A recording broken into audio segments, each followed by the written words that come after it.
Mais combien parmi ceux qui ont traversé ce chemin ont le courage de l'assumer, ont le courage de se dire « Oui, je suis passé par là, mais ça ne fait pas de moi un immigré de seconde zone ou un citoyen de seconde zone. » On peut contribuer, il suffit juste de prendre sa place, de se poser la question de savoir comment est-ce que je peux être utile, qu'est-ce que je peux apporter. Sur le territoire où je me trouve, où je travaille, où je rencontre des gens.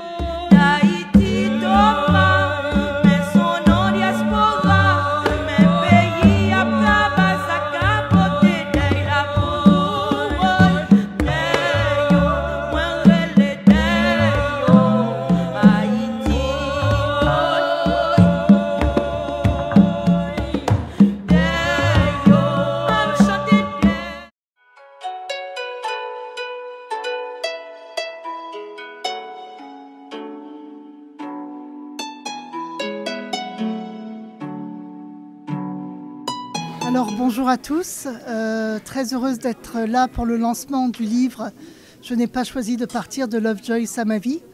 Ça s'est déroulé donc au Café Crème en ce vendredi, dans lequel nous avons reçu une cinquantaine d'invités pour écouter le talent et l'histoire de Lovejoy à ma vie avant d'arriver au Canada. Le chemin Roxham, l'espace qu'il a franchi avant d'arriver ici est un espace qu'on retrouve dans le livre, que je vous invite tous à lire en allant directement sur son site lovejoysamavie.com, justement pour comprendre comment ça se passe lorsqu'on arrive aux États-Unis avant d'arriver au Canada, lorsqu'on ne prend pas les chemins habituels d'immigration. Et quelquefois le parcours peut laisser perplexe les personnes. Mais Lovejoy, c'est une personne positive qui a énormément de talent et de volonté de réussite.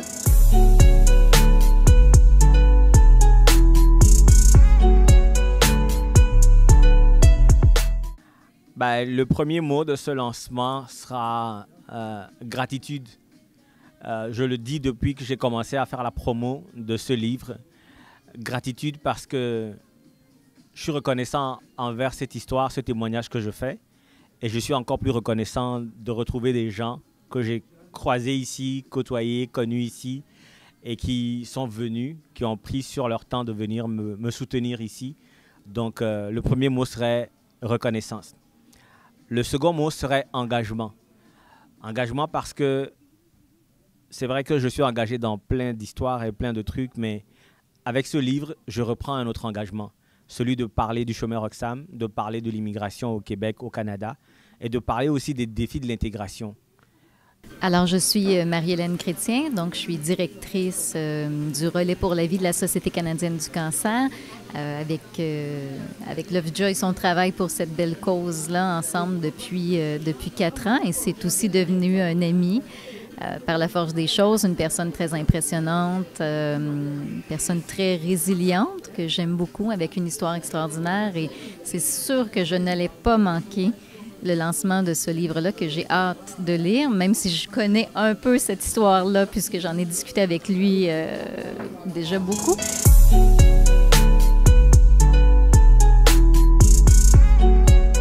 Je pense que c'est probablement ce qui m'a le plus touché dans le récit de Lovejoy, un récit que j'ai lu, bien sûr, avant d'écrire la préface, mais qu'il m'avait raconté lorsqu'on s'est croisés, d'ailleurs, un jour, dans un relais pour la vie. On marchait, probablement il était peut-être très tard dans la nuit, c'est le principe du relais pour la vie.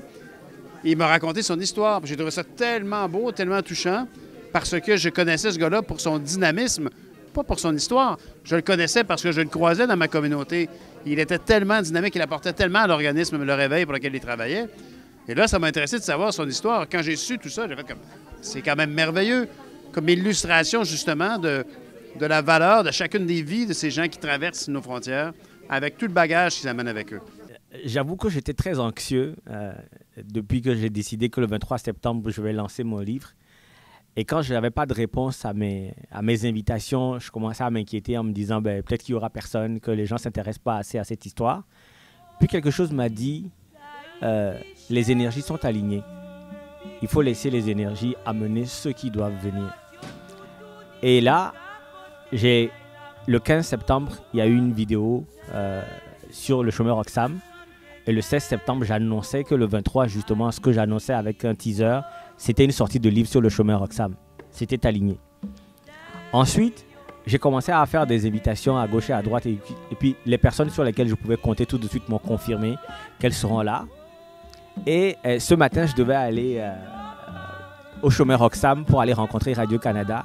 Et là, j'ai appelé mon ami Arturo et puis je lui dis, est-ce que tu es libre demain pour qu'on aille que tu m'accompagnes à la frontière par où je suis passé parce que je dois faire un reportage. Et il me dit, ah tiens, les choses sont alignées parce que je devais travailler ce matin, mais ça a été annulé. Et là, il y a toi qui me dis, ah je vais faire la vidéo, il y a l'autre qui a fait les photos pour moi, et puis il y a tous ceux qui m'ont soutenu dans cette démarche. Les choses sont alignées. Ceux qui sont venus aujourd'hui, c'est ceux dont les énergies en lesquels les énergies ont fait confiance et leur ont demandé de se déplacer, de venir. J'espère que ces énergies positives vont accompagner le livre. Maintenant, il est né. Ce livre est né. Il fait partie de la famille maintenant. Tous ceux qui sont là savent que j'ai écrit un livre sur mon histoire. Certains connaissaient des bribes. Vous allez avoir d'autres détails dans le bouquin. Et puis d'autres choses vont arriver. On va continuer à collaborer, que ce soit dans le cadre du travail, que ce soit pour boire un café, aller boire un verre, fumer un cigare. En tout cas, les choses sont alignées. Merci. Ce qui était là, c'est la famille. Et c'est important à la famille quand on a laissé sa famille dans son pays pour aller quelque part où on ne savait pas où.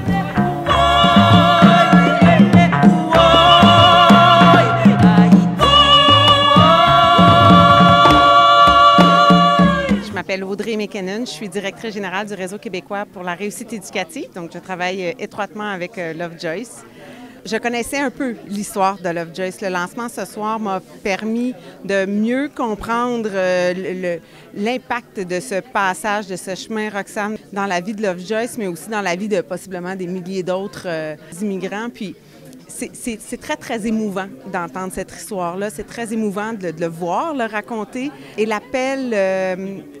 l'appel qu'il fait à chacun de prendre sa place, et il a raison, il y a de la place pour chacun et c'est un appel qui mérite assurément d'être entendu et je pense que c'est le moment important aussi de la soirée, c'est le message important de la soirée.